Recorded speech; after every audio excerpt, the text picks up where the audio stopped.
इस धरती के इतिहास में लिखा हुआ है कि कैसे डायनासोर सैकड़ों साल पहले इस धरती में राज करते थे और कैसे वो समय के साथ इस धरती से विलुप्त हो गए। आज से 25 करोड़ साल पहले डायनासोर ने इस धरती पे जन्म लिया था और 14 करोड़ सालों से उन्होंने इस धरती पे राज किया है।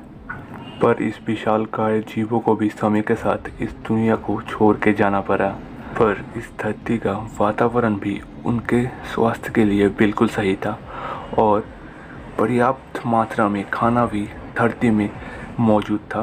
आप में से ज़्यादातर लोगों को पता होगा कि 75% से ज़्यादा डायनासोर वेजिटेरियन थे।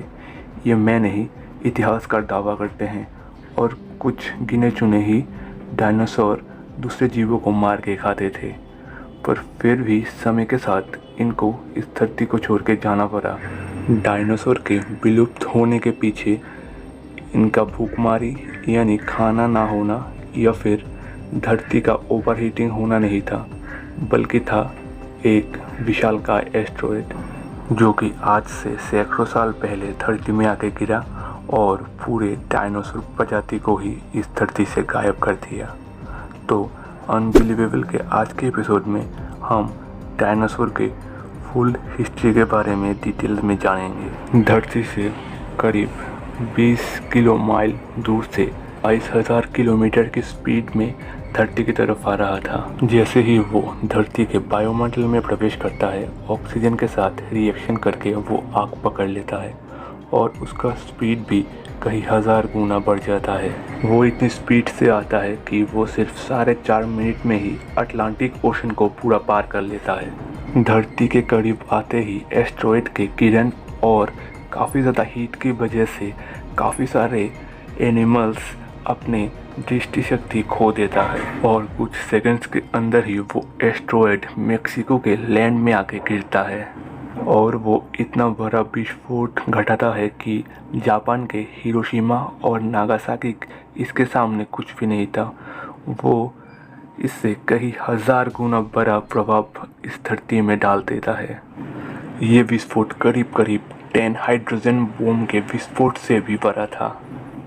विस्फोट के साथ साथ ही धरती का तापमान बढ़ के हो जाता है 35,000 डिग्री सेल्सियस, जबकि आपको बता दें कि धरती का नॉर्मल टेम्परेचर 16 से लेके 18 डिग्री सेल्सियस में ही रहता है। और इस एस्टेरॉयड के वजह से धरती में 180 किलोमीटर लंबा और 20 किलोमीटर गहरा एक बहुत ही बड़ा होल घटित हो जाता है धरती में। और इस विस्फोटन के साथ ही धरती में शुरू हो जाता है एक बहुत ही बड़ा अर्थक्वेक और इस अर्थक्वेक के वजह से धरती के सभी लार्वा सक्रिय हो उठते हैं और शुरू हो जाता है एक एक डायनासोर के मरने का सिलसिला।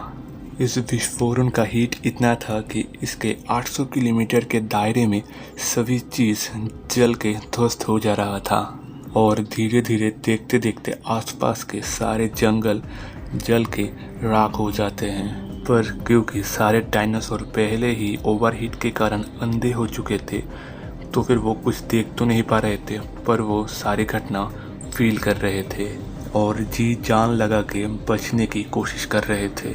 पर कोई भी डायनासोर इस घटना में जीवित नहीं बच पाया। जहाँ एक तरफ करीब 90% से ज़्यादा डायनासोर मर चुके थे, वही दूसरी तरफ एक नया जीव इस धरती में जन्म ले चुका था जिसे हम मैमल्स बोलते हैं। कैसे पता नहीं, पर मैमल्स इस महाविनाश के समय में भी सरवाइव कर बैठा। वो कहते हैं ना, सर्वाइवल ऑफ द फिटेस्ट। इस महाविनाश के कई सैकड़ों साल बाद यानी आज एक भी डायनासोर धरती में जीवित नहीं बचा। हमें बस उनके कंकाल यानी जीवाश्म ही मिलते हैं। वही दूसरी तरफ समय के साथ साथ हमारे पूर्वज यानी मैमल्स धीरे धीरे विकसित हो रहे थे और समय के साथ उनका आकार भी काफ़ी ज़्यादा बड़ा हो रहा था। पर वो देखने में हमसे काफ़ी अलग थे क्योंकि उन्हें धीरे धीरे विकसित होते होते दूसरे प्रजाति में बदलना था और वो समय के साथ धरती के वातावरण में एडॉप्ट हो चुके थे। और समय बीतता गया, धरती में अब ज़्यादा से ज़्यादा घास पेड़ पौधे उगने लगे और समय ने भी लगभग सब कुछ बदल दिया। और एक समय आया जब धरती के सारे टेक्टोनिक प्लेट्स अलग अलग तरह से हिल रहे थे और कुछ कुछ मिलके एक महाद्वीप और सब कॉन्टिनेंटल कंट्री गठित कर रहे थे। और ये वो हिस्सा है जो बाद में एशिया में तब्दील हो गया, जिस हिस्से में अभी धरती के आधे से भी ज़्यादा लोग रहते हैं। और आपको जान के शायद हैरानी नहीं होगा कि इस विस्फोट के वजह से जो टाइटैनिक प्लेट्स हिल चुके थे उसी की वजह से गठित हो चुका था इस धरती का सर्वोच्च पर्वत श्रृंग हिमालय। और कमाल का बात यह है कि उस चोटी से जो बर्फ़ पिघल के आता है वो काफ़ी बड़े बड़े नदी और समुद्र को पानी देता है, जिसका एक हिस्सा है हमारा गंगा, जिसका पानी आप बिना छाने ही पी सकते थे पहले, पर अब नहीं पी सकते। पर इतना सब होने के बाद भी पास्ट में एक चीज़ का निर्माण अभी तक नहीं हो पा रहा था, वो था इंसान। पर परिस्थिति को बदलना था। जैसा कि आपको पता है मैमल्स पहले से ही इस धरती में आ चुके थे, तो वो वन्यजीव यानी वन मानुष में तब्दील हो रहे थे और वो अफ्रीका के एक छोटे से सब कॉन्टिनेंटल में रहने लगे, जहाँ पे पहले तो उनके लिए खाने पीने का कोई भी कमी नहीं था। पर धीरे धीरे समय के साथ वो जगह भी रेगिस्तान में तब्दील हो चुका था। शुरू में वो पेड़ में ही रहते थे, पर समय के साथ उनको नीचे पेड़ से उतर के भूमि में आना पड़ा।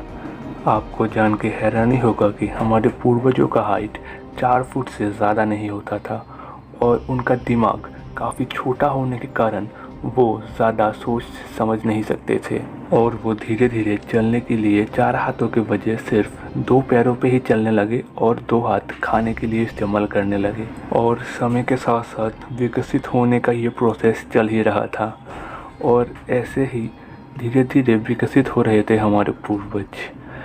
वो पहले धीरे धीरे आग जलाना सीख रहे थे। समय के साथ साथ उनका दिमाग भी बड़ा हो रहा था और वो दूसरे जीवों को मारने लगे अपना भूख मिटाने के लिए। वन्यजीव से धीरे धीरे इंसान होने के इस प्रोसेस में सबसे बड़ा बदलाव था जब आग का आविष्कार हुआ। आग उन्हें गर्मी देता था और रात में देखने के लिए रोशनी देता था, जो कि उनके लिए एक काफ़ी बड़ा बदलाव था। अब वो दौर आ गया था जब मैमल्स अकेले नहीं परिवार में रहते थे और खाना या फिर शिकार के लिए वो एक दूसरे पर निर्भर होना सीख रहे थे। क्योंकि आग का आविष्कार हो चुका था तो वो मांस जलाकर खाते थे, जिससे उनका काफ़ी ज़्यादा एनर्जी बचता था, जो कि कच्चा मांस चबाने से काफ़ी ज़्यादा एनर्जी लॉस होता है। और वो शिकार करते वक्त अलग अलग आवाज़ और अलग अलग सिग्नल का इस्तेमाल करना सीख रहे थे, जो कि उन्हें विकसित होने में और ज़्यादा मदद कर रहा था। और ऐसे ही आविष्कार हुआ आधुनिक भाषा का। आग जलाना और मुंह से भाषा को बोलना, ये 2 चीज़ ही सबसे बड़ा बदलाव था मैमल्स को धीरे धीरे इंसान में बदलने के लिए। और समय के साथ वो खुद को सुरक्षित रखने के लिए अपने साथ दूसरे जीवों को पालने लगे और खाने की खोज में वो एक जगह से दूसरे जगह चलना सीख रहे थे। तो बस यही था डायनासोर के विनाश से लेके आधुनिक इंसानों तक घटित होने का पूरा कहानी। हो सकता है कि फ्यूचर में और भी कोई एक बड़ा एस्टेरॉयड अर्थ में आके हिट करे और इंसान काल का पूरा विनाश हो जाए और नए सिरे से कोई एक नया जीव का फिर से निर्माण इस धरती में हो जाए। अगर ऐसा होता है तो हम भी एक जीवाश्म के ही तरह इस धरती में पड़े रहेंगे। सच में डायनासोर से लेके इंसानों तक घटित होने का कहानी रोंगटे खड़े कर देने वाला एक कहानी है, जिसको सोचने के बाद ऐसा फील होता है कि अगले पल कुछ भी हो सकता है। खैर, वो जब होगा तब होगा। फ़िलहाल अगर आपको भी इसी तरीके का डिफरेंट, क्यूरियस और इंटरेस्टिंग वीडियो देखना पसंद है तो हमारे चैनल पे आप विज़िट कर सकते हैं।